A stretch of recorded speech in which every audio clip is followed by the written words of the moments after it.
Hi everybody, it's Annette from the Art of Intuition. Today we're going to talk about our conscience and what exactly our conscience, I'm going to trip over that word, so forewarning before you watch this video. Conscience really is. Now I did a video, I don't know how long ago, I have no concept of time anymore, but where I talked about not listening to your conscience.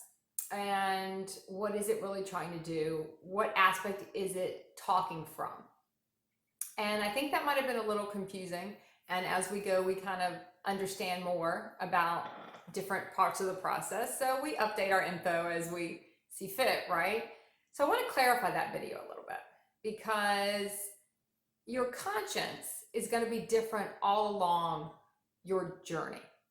If you're really in your human aspect, your conscience, in a way, is going to be your soul trying to kind of break through a little bit, right?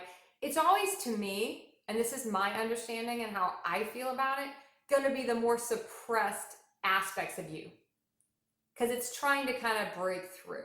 And it's doing that by giving you emotions about something. I mean, if you do something and you feel like that might not have been the nicest thing to do, it's a judgment in that. But it might trigger a lot of guilt, and that's your conscience. But who's speaking for it? What aspect is speaking at that moment? Now, there might be another time where I'm operating from a higher aspect, and I might do something that to a human aspect would seem cold.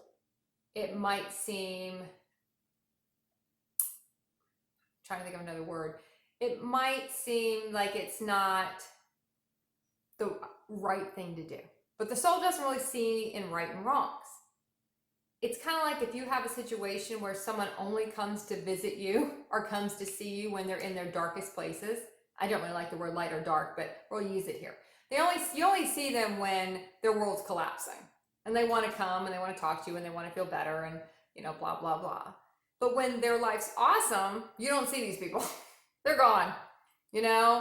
They're doing whatever they're doing. They're living their best life. You don't see them at all. But when it goes south again, when their life gets shitty, oh, here they are again at your doorstep. Now, for a while, we will participate in that because we're clearing karma, we're assisting people, we're kind of putting something else. We're putting our mission to be a higher aspect above our humanness of it. Like, it's not personal. Don't take it personal. You can observe the energy of the situation. That's kind of different, but it's not personal. This person's also there to show me I'm accepting less from them. But there's a part of the process where I might have agreed to accept less from them for me to clear some karma in the situation. But if automatically, when I eventually shut the door, maybe I've tried to align the reality a couple of times, but the person keeps doing the same thing. And when I eventually shut the door, if I have guilt feeling, it triggers guilt feelings. Now, is that something I need to listen to? Is that my conscience? Or is that my human ego breaking through saying, oh, you should feel guilty about that? Or am I just clearing guilt? So look at where you are and why you participate in something and what comes up. What are the side thoughts about it, in a sense? What's the story behind it? If I have a story behind it, I know it's coming from my human ego.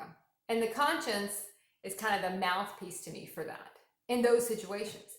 Now, someone who's in a different part of their process, the conscience might serve a different purpose to align them more with what is more soul aligned. What would be more of a loving, kind thing to do? To me, the break will always be, is it respectful and is it kind? To me and to the person. Our human aspect never thinks of the other person. When you're in your human aspect, you're not thinking about anybody but yourself. And that's not a judgment. That's just how it is. And when you're really in those survival aspects, when you're really involved with yourself in a sense, you don't think about anybody else. The human aspect has no way to think of anybody but itself. It's always going to put itself first. They won't care if they're kind to somebody else. They won't care if they're respectful to somebody else because they're got so much of their own stuff going on. I'm trying not to curse too much in each video. Maybe one curse word's enough. They have so much of their shit going on, they don't even see anybody else in the situation. Now, there's a part of the process because they're there and they're clearing all their stuff that we might need to be there for that. There's a part of the process where we know we're not supposed to be. If people start leaning on you too much to be there, you might not need to be. You really have to be connected into what part of you is talking. Because the part of you that's talking might not be the part you think that's talking, and you might not need to listen to it. But you really have to connect in to listen. I've seen a lot of people but feel like they're connecting with the higher parts of themselves, but it's still just a different part of their ego. You really have to look. And for me, I break the line, as I said, on respectful and kind to me and everyone else in the situation. And do I bring a value being there? There's a lot of things I might have to go and do because I bring a value just being there, and I know I'm supposed to be there, not just for everyone else, but for me too, because it's always, we're involved in the reality. There's always something we're going to get out of it too, whether we're just going to observe their reality. I do like to observe humans interacting with each other. It's interesting to observe it because then you see the energetics around it. And I say humans just meaning they just operate from their human aspect. And they're just strong human aspect. They haven't gotten to the next part of their processes yet.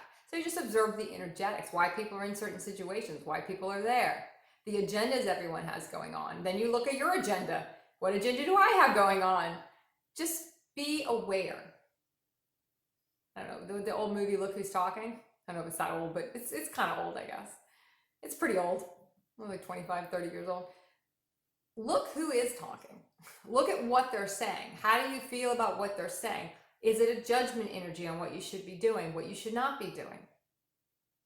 Look deeper into it. It's probably not as clear cut in a way as the first video I put out, but for some people, they'll see that video because that's the space they're in and it'll register more, where other people will look at this one and say this one registers more. So just look at who's talking. It might not be who you think's talking. And keep practicing the art of intuition.